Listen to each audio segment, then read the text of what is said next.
So this is the one that we've all been waiting for, the battle between Priest Ohm and Pirate Zoro, and my only question is, how many buckets of blood has Zoro lost?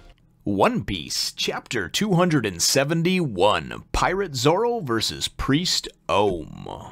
You have to love Luffy, you know. I started out this journey and I kind of thought that he was a moron, and my opinion slowly changed and I have a lot more respect for him, but you know, what it is that it's not even that he's dim-witted, it's that he has a singular focus, and he almost has like this childlike amazement and wonderment and mentality to things. And it's so neat because when I go and I think about it that way, it makes total sense, and he's one of the most interesting characters there is. So, well, hello, my brothers and sisters of the Nerd Nation. I, as always, am Jim, here to bring you another review on another wonderful and glorious chapter of One Piece. And our last chapter, of course, saw a number of different things happening, as has been going on for the last 10 or 12 chapters. But really a lot of the focus and how it ended was, of course, showing the inside, the belly of the beast, the inside of this giant snake, and actually seeing, you know, Ganfal, Pierre, Aisa, Nami, and then, of course, them meeting up with Luffy, and then that's how the chapter ended off. And then, of course, you know, Ohm and, well, Ohm and his dog, Holy, and whoever's left of the remnants of them are fighting it, we presume to be Zoro and Wyper, and Wyper's just kind of fighting everybody. So that's how things left off, and really that's where things pick up inside the belly of the beast. And it's so funny because it starts out, and it looks as if they've been explaining this to Luffy for a few minutes, and they're all like, you know, so you're inside, you got swallowed by a snake and this and that, and Luffy's like, oh yeah, it must be rough, you guys got swallowed by a snake, and they're like, idiot, you got swallowed by the same snake too, you know? All of a sudden it hits him, and he's like, what? I got swallowed by a snake? I'm inside the belly of a giant snake. And they're like, your clothes are half digested. And they show his clothes are all tattered and everything. And it's like, that's what I was talking about with that dim-witted mentality of his. He thought he was in a cave the whole time and nobody could tell him different. And then even when they did, you still couldn't tell him different. You know, he's in a cave as far as he's concerned. Just funny. I mean, just that's comical, funny. It just makes you chuckle, makes your sides hurt sometimes. You know, you look at them. And so they're talking about how they want to get out of the thing and how they're going to get out. And Luffy's like, oh, it's easy. We just get out, go let it poop us out. You know, like, what are you talking about? Or maybe it's Nami that says that. Anyway, they're going back and forth on things. And then really the whole kind of funny part, the real funny part and the cusp of it is that, you know, Nami's like trying to figure things out. And she's like, you know, it only ate us because it was like upset. It felt threatened or whatever, like kind of as a self-defense thing. And then she goes and looks at Luffy and she's like, wait, were you in here the whole time punching and kicking and causing all kinds of commotion and everything? And Luffy's like, yeah, why? And then all of a sudden you just see like the word ball and she's like, dimwit! And she starts, because now they realize that's why the snake obviously started going batshit crazy, because Luffy was inside of its stomach causing all this commotion. This thing was flying all over the place, you know, probably being tickled, being hurt, whatever. So just very funny. The next, the chapter then goes and it takes us outside the belly of the beast, and Wyper has actually, he's gotten on top of the snake, and as the snake's kind of weaving in and on, this thing's huge, you know, and it's going through the ruins and everything like that. It's hundreds of feet long, and Wyper goes and he's like, that's it, just hold on, you know, hold on, Isa, don't go down into the stomach acid, I'll save you, and he's like, I'll cut right through its belly. And he goes to cut it, you cut into it, and he gets thrown off, you know, and then he winds up getting tied up. It looks like fighting with another random person that shows up, but then he goes back to it focuses on the snake, and the snake goes and comes down and kind of makes this noise, and it looks almost like he's gonna, and it's, you know, like a little licking type thing, and it looks like, okay, I got you now, boy. It looks like he's gonna maybe swallow him or something, I don't know.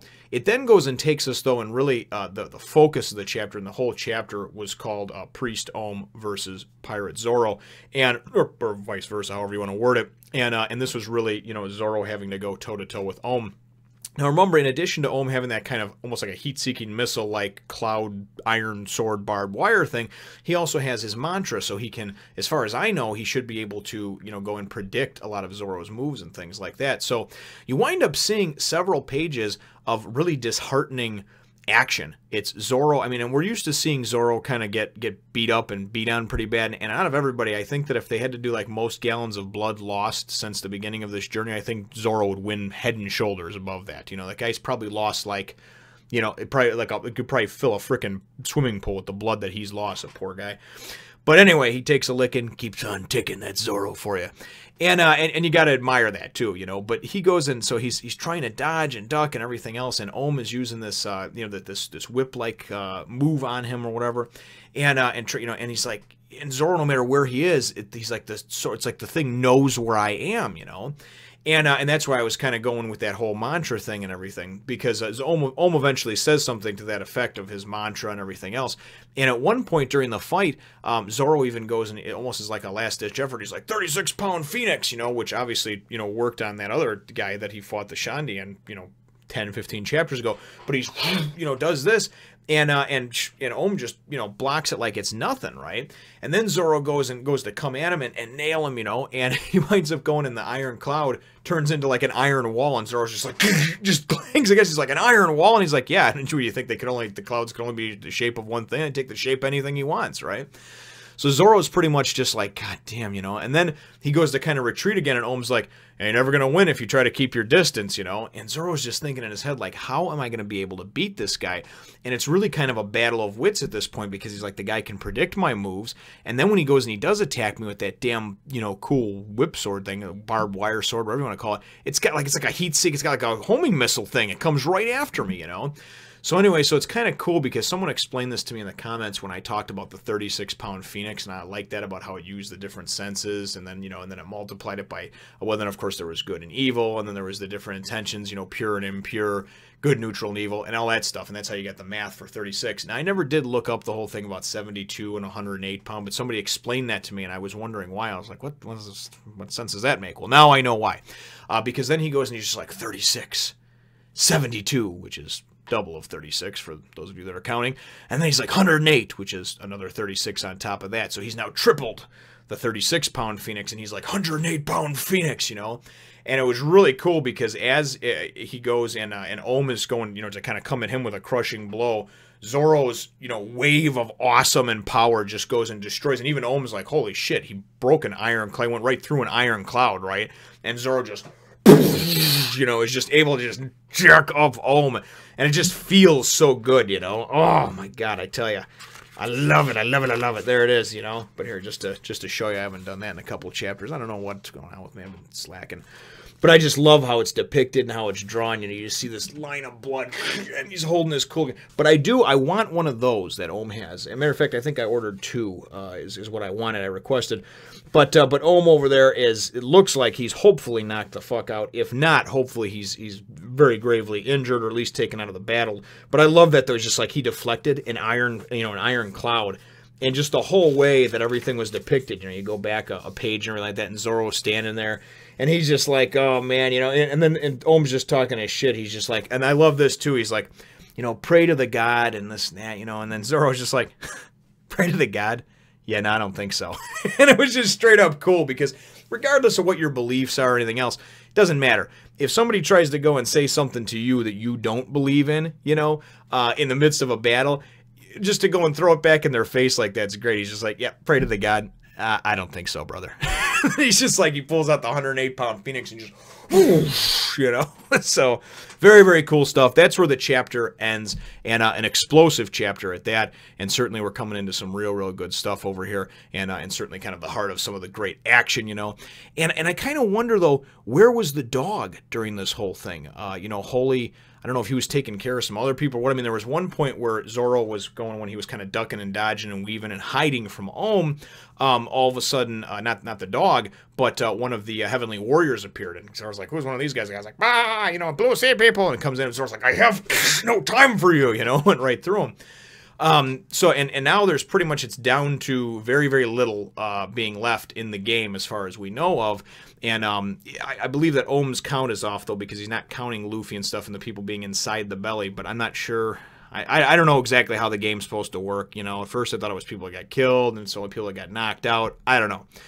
But anyway, he's going and saying that there's only a few people left, and then he says there's 3 people left and 2 animals.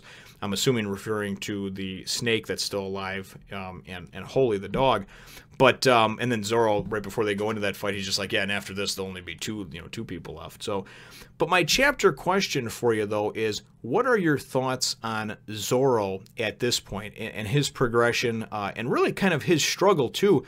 I like the fact that he can take a lot of damage, it seems like.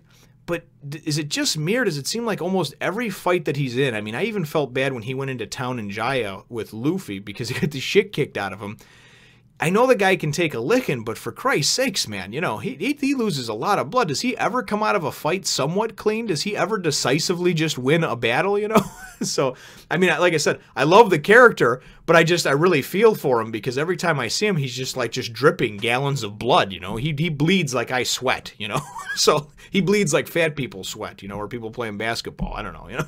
So, anyway, what are your thoughts on Zoro, though, and kind of just his progression as a character, and certainly his struggle of, it seems like Oda always put him in these situations where he's just getting his shit kicked in, you know?